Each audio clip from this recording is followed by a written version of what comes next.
Hello and welcome into the Blitz. Alongside David Lee, I'm Wayne Staats. Another great week of high school football is about to get underway again. We're here at Midland Valley where the Mustangs are going to play Strom Thurmond.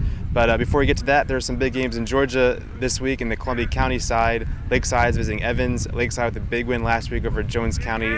Looks pretty good for the playoffs, but obviously rivalry game against Evans will always be a good one. And then we have two games that kind of act like region championships in a way. Laney's playing Dublin. Both teams are undefeated in region play. Going into that one, the Wildcats look pretty good these past few weeks in region play. And the other big one is on the independent side of football. Thomas Jefferson's playing Curtis Baptist. The Crusaders have already set a new program record for wins in this season. They've got 7 already. But Thomas Jefferson's always a big test for them to see kind of a benchmark of where they're at as a program. David, big ones in South Carolina as well. What do you got for us this week? For the second straight year, the showdown in Midland Valley on Friday night will help determine a region champion. For Strom Thurmond, they come in as the heavyweight in this fight. They're 4-0 in the region. Last year, they beat Midland Valley 42-0 for their 8th region title in 9 years. And a win in this game will give their 9th in 10 years. For Midland Valley, they're 3-1 in the region. And a win in this game would help create a tiebreaker scenario between the two. It should be an interesting matchup as far as the quarterbacks. They're two athletic quarterbacks between Strom Thurmond's Javier Hammond and Midland Valley's Daniel Carr. They rack up a lot of yards, and it should be a fun matchup. You also have Wilson Elko taking on Blackville Hilda in a matchup that's moved back to Thursday night.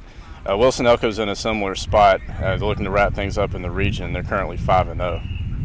Here with Coach Rick Knight, Midland Valley. Big game this week against Strom Thurmond. What's preparation been like this week in practice for you guys? Well, it's been good. It's been good. You know, the kids are excited. They're glad to be in a game that's meaningful, and that's your goal every year is to play in that last game for something, and we're here. Obviously, playoffs time almost here. What do you kind of teach your guys now, or is it a lot of it just fine-tuning stuff at this point in the season?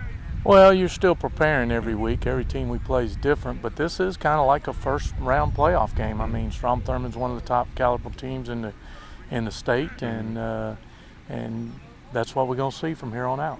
Yeah, without giving away any of your secrets, what do you guys have to do well, you think, on Friday night when you play them?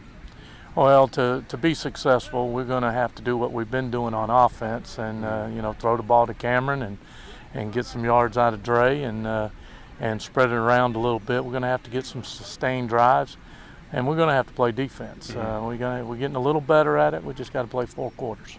With all the young guys you have on offense, how much of it just a learning process every week? Or at this point, I mean, they've been around for so long, they're kind of a year ahead of schedule in some ways. Well, you're right, and it's fun watching them grow and be as developed as they are right now, and I just hope it continues, and they're all healthy. Great, perfect. Thank you so much, Coach. Appreciate it. Yes, sir. And that's it for this week. See you next time on The Blitz.